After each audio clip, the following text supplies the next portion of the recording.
The Hero Least Likely by Ruth and Nordin, Chapter 7. Zeke woke earlier than the others. The morning was nice and quiet.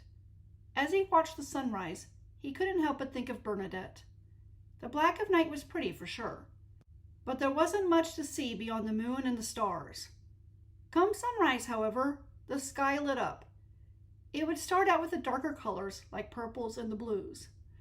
Then the pinks and the oranges would follow, and before long, the yellow gave way to the pure blue color of the sky. The colors were the most striking following the darkness of night.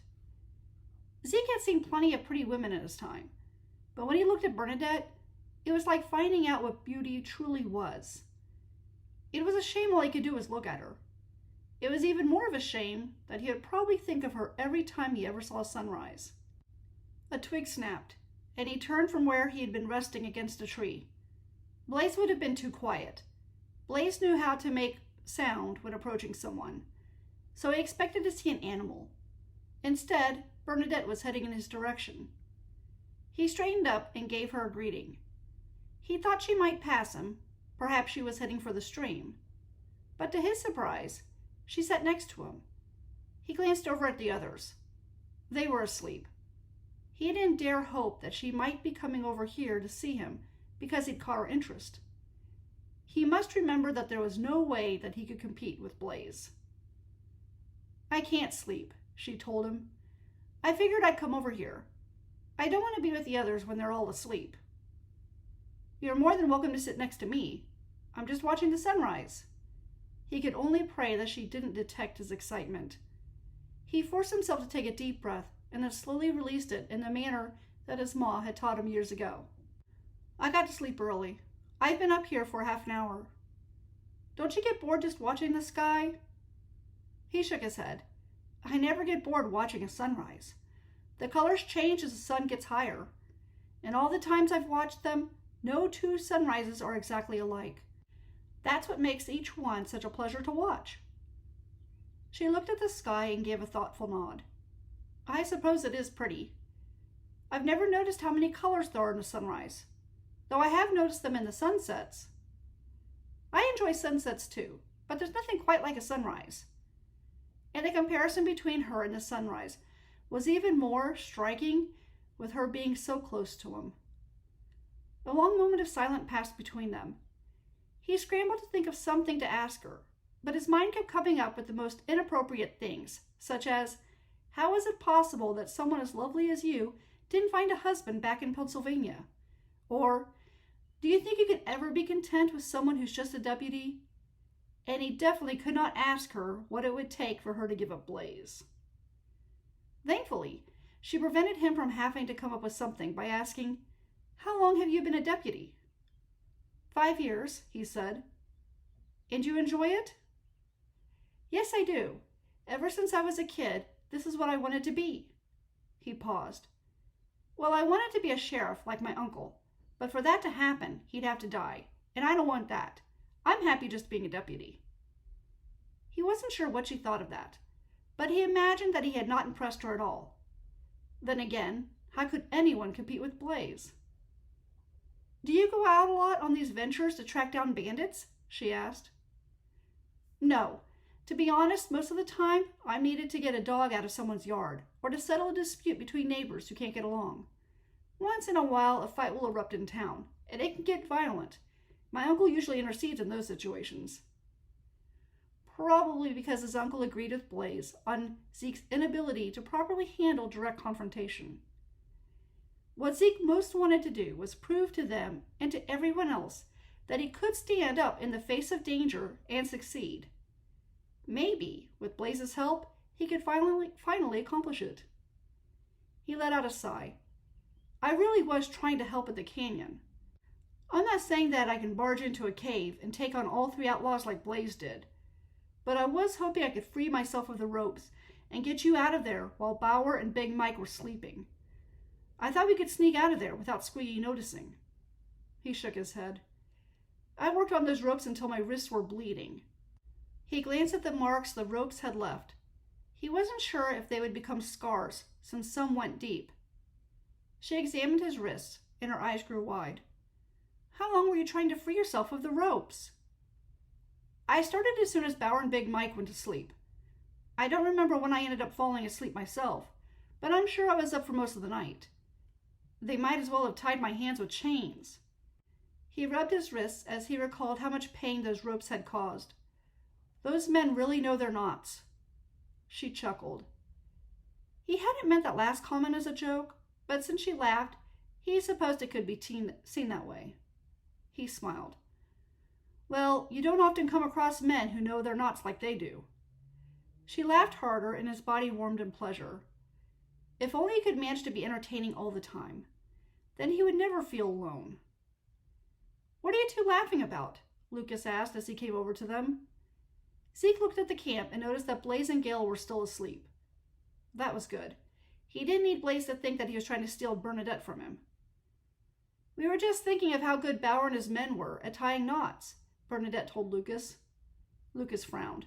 You think that was funny? It wasn't funny at the time, she clarified.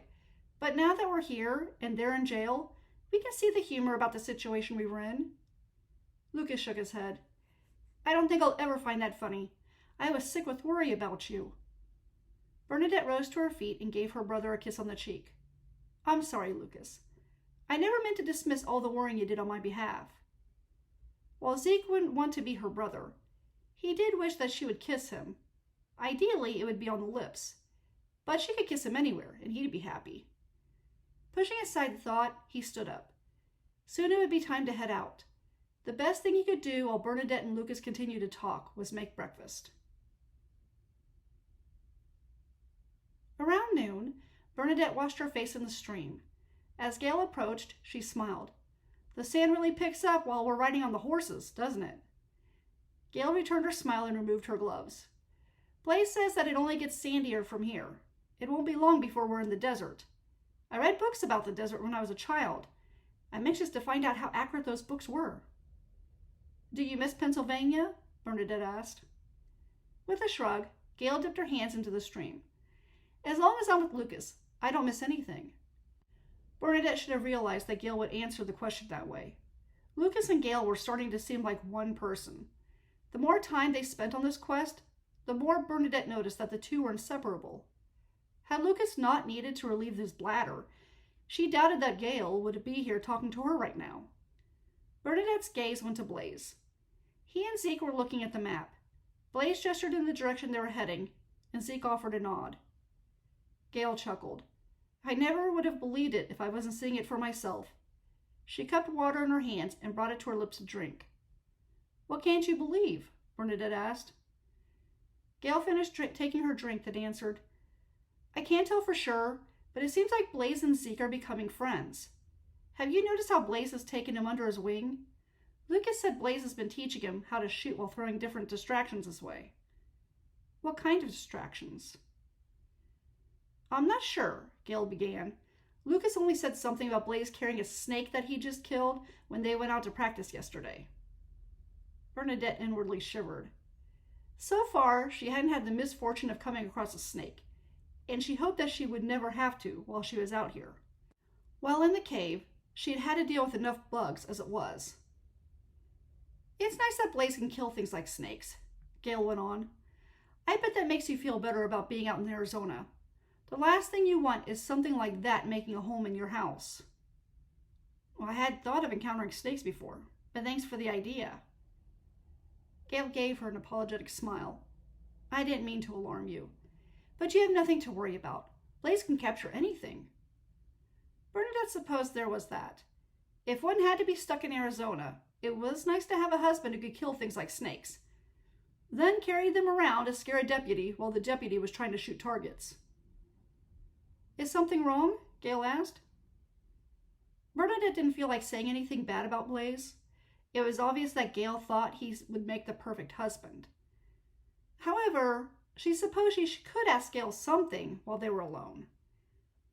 How did you know that Lucas loved you? Gale's eyes widened in surprise. What? Well, I mean, I can tell he loves you. Anyone can tell that. He's around you all the time, and he isn't shy about touching your hand or kissing you. But when he was courting you, how did you know that he loved you? He told me, Gail said. He told you that right away? No, he didn't tell me he loved me right away. He did court me first, but it wasn't long after that he told me he loved me. A wistful look crossed her face. Your brother was romantic. He would bring me flowers and candy, and when we went to dinner parties, he only danced with me. Wherever we went, I felt like no other lady existed. His devotion was completely for me. That did sound romantic. What Bernadette wouldn't give to have Blaise act like that. To be fair to him, Blaise was attentive in some ways. He helped her on and off her horse. He made sure her horse was saddled up and ready to go for the day. He led her horse to the water. He took the saddle off the horse at the end of the day and left it free to graze at night. He even kissed the top of her hand once in a while and told her that she was pretty. But the more he did these things, the more it seemed like he did them out of necessity, because it was his role as her betrothed to do so. Now as she watched Blaise and Zeke, she got the sinking feeling that Blaise was far more interested in teaching Zeke how to help him apprehend Lee and Wilson than he was in her. The end of another day had come. Blaise pulled the reins on his horse so it came to a stop. He got off of his steed in one swift motion that tied the reins to a nearby tree. Bernadette pulled her horse next to his and waited for him to help her down. It was funny how quickly people fell into routine. They hadn't been traveling for a full week, and everyone in the group did their part without even thinking about it. How are you holding up? He asked her as her feet hit the ground. I'm doing fine, she replied. Good. I'm glad all that traveling isn't wearing you out. Out of habit, he kissed her hand. He wasn't sure when he started doing that, but it seemed like something she would like, so he saw no reason to stop. Perhaps he would kiss her hand every evening after they married. Maybe he would do it to thank her for cooking his dinner. He released her hand, then said, I should check the map with Zeke. I'd like to know if we were able to shave off an hour or two from the total time it will take us to get to Quartzsite. After that, we'll have something to eat. You'll like what I've planned for tonight. I have some wild honey in a jar to put on our biscuits. He gave her a wink, then hurried to get the horses ready for the night. All day long, he had thought of how he and Zeke might trap Lee and Wilson. Ideally, they would avoid a gunfight. The best strategy was always the one that avoided gunfire. But sometimes one couldn't escape the need for guns, and Zeke still wasn't ready for a scenario like that. He reached Zeke just as Zeke opened the map. It looks like I have good timing, Blaise told Zeke. I want to see how much progress we made today, Zeke replied. I think we're faster than we were yesterday. Yeah, I think so too. It helped that we had the wind at our backs. Their gazes went to the map, and within a few moments, Blaise was satisfied with their progress. He was relieved that having two women in the group had not slowed them down. Bernadette and Gail, thankfully, were skilled riders. Do you think we're going to really reach the X on the map when Lee and Wilson do? Zeke asked, his hopeful tone laced with a hint of doubt. As long as we believe it, we will, Blaise replied. Zeke frowned. It doesn't seem like whether we believe it or not will make any difference. If we don't believe it, we'll slow down, and that will hinder our progress. When Zeke still seemed apprehensive, he gave him a firm pat on the shoulder. It's true. I've seen it happen before. As soon as you believe you can achieve something, you act in ways that will lead you in the direction you want to go. Success starts in the mind. You can't give in to doubt. Doubt tells you what you can't do. If you focus on your doubts, you will act in ways that will reinforce the doubts. I don't know, Blaise. I can tell myself I'm brave all day long, but I might not act that way when it comes time to go up against Lee and Wilson. Blaise thought over his words. When the doubts come up, remind yourself of what you've accomplished. Zeke's frown deepened. That will work? Blaise nodded. It will if you let it. Whatever the doubt is, find something to combat it. For instance, if you doubt you can shoot a certain target, remind yourself of all the other targets that you've shot. Zeke's frown eased. I suppose that could work. It will work, and you'll find out for yourself how well it'll work after we eat. Why don't you get dinner started? I'll set the targets up. With a nod, Zeke tucked away the map. Blaise retrieved the things that they would need and headed for the group of trees that were safely out of the way from everyone else. Though Zeke was still timid, he was willing to learn, and that made Blaze feel much better about the upcoming confrontation with Lee and Wilson.